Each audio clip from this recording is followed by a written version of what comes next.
acteur d'actes de torture ou de traitements inhumains ou dégradants. Abordant ensuite la réforme institutionnelle, Madame la ministre a expliqué que la substitution du terme « observateur » par celui « observatoire » s'inscrit dans une logique de renforcement du dispositif national de contrôle des lieux de privation des libertés. Elle a précisé que la notion d'observateur renvoie à une personne physique investie d'une mission, tandis que l'observatoire désigne une institution à part entière, dotée de la personnalité administrative, dirigée par un observateur national et appuyée par des observateurs délégués. Placé sous la tutelle technique de la primature, cet observatoire bénéficiera ainsi d'un ancrage transversal et de prérogatives nécessaires lui permettant d'exercer ses missions en toute indépendance auprès de l'ensemble des administrations concernées. Elle a en outre souligné que l'érection d'un observatoire national des lieux de privation de liberté figure parmi les recommandations formulées en février 2025 par la rapporteure spéciale des Nations Unies sur la torture à l'issue de sa visite au Sénégal. Madame la ministre a rappelé que l'objectif central du dispositif est de prévenir et de faire cesser les traitements inhumains ou dégradants et les actes de torture qui peuvent prendre des formes diverses. Ceux-ci ne se réduisent pas aux seules violences physiques, mais englobent également la surpopulation carcérale, les conditions matérielles indignes et l'absence de prise en charge adaptée. Elle a reconnu que les conditions de vie des personnes détenues doivent être substantiellement améliorées, tout en indiquant que son département a engagé un vaste programme de modernisation et de réforme du système pénitentiaire. Sur ce point, elle est revenue sur les visites officielles qu'elle a effectuées avec ses services dans plusieurs établissements pénitentiaires, notamment à la prison de Rebeuss et à la maison d'arrêt et de correction de Saint-Louis, afin de s'enquérir directement de l'état des infrastructures et des conditions de détention. Elle a réaffirmé l'engagement de son département à promouvoir une justice plus humaine, orientée vers la préparation de la réinsertion sociale des détenus au terme de leur peine. Madame la ministre a également fait savoir que le président de la République a accordé ces derniers mois un nombre significatif de grâces, contribuant de manière concrète au désengorgement des établissements pénitentiaires.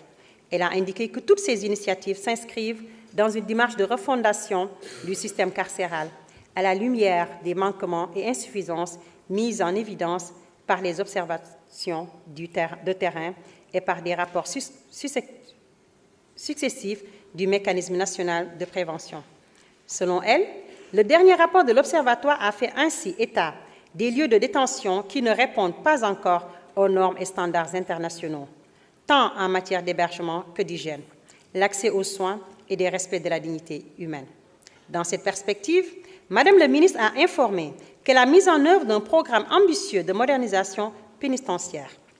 Celui-ci comprend la construction de nouveaux établissements sur l'ensemble du territoire national, dont un projet phare, à savoir la prison de Diamniadio, d'une capacité de 2500 places, dont les travaux ont été relancés après une période d'arrêt.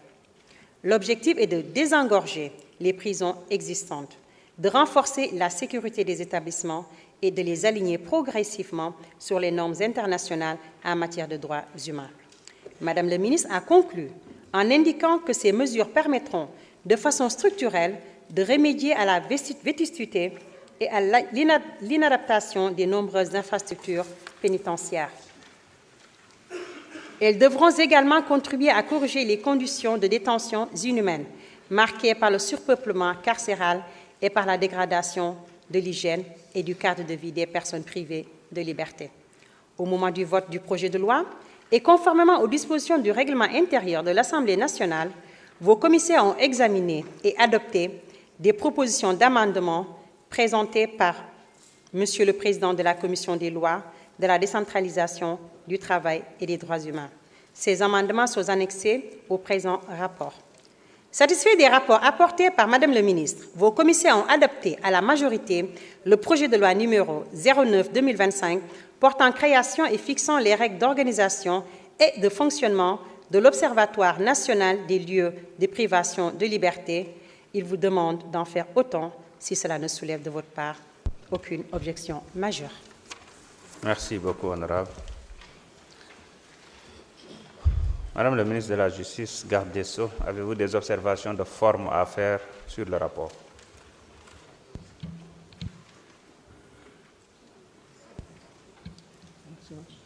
Excellences, Monsieur le Président de l'Assemblée nationale, honorable... Merci. Vous pouvez vous lever, s'il vous plaît.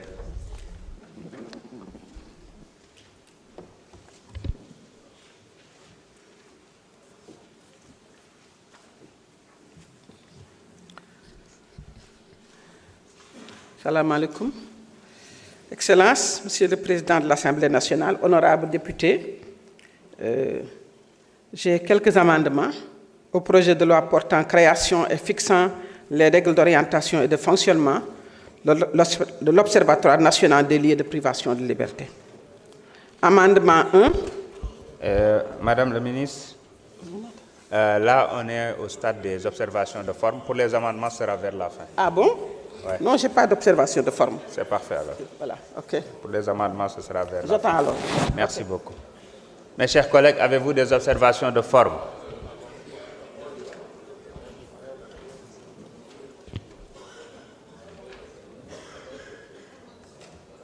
Pas d'observation?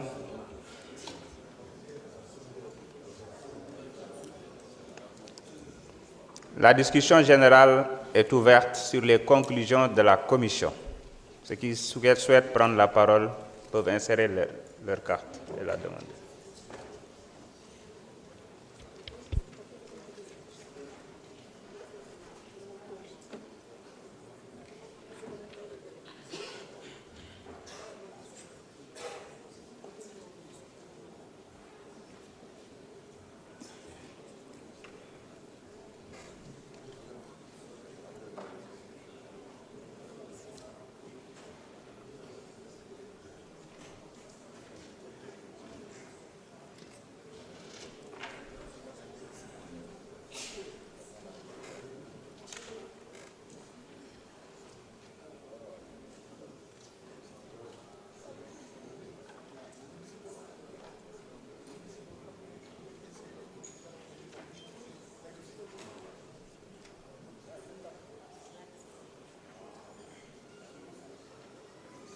C'est bon pour tout le monde?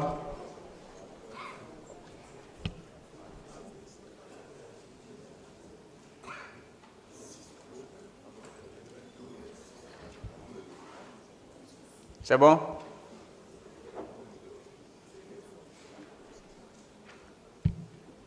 La liste des orateurs est close.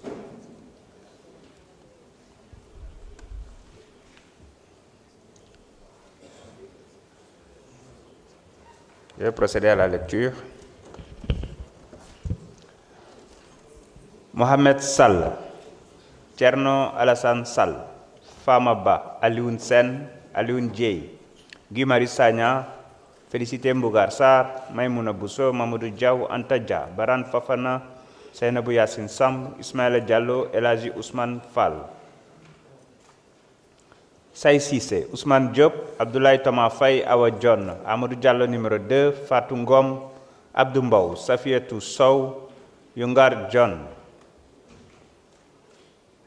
Adama Tandjigora, Abdourahmane Diouf, Alioune Badara Diagne,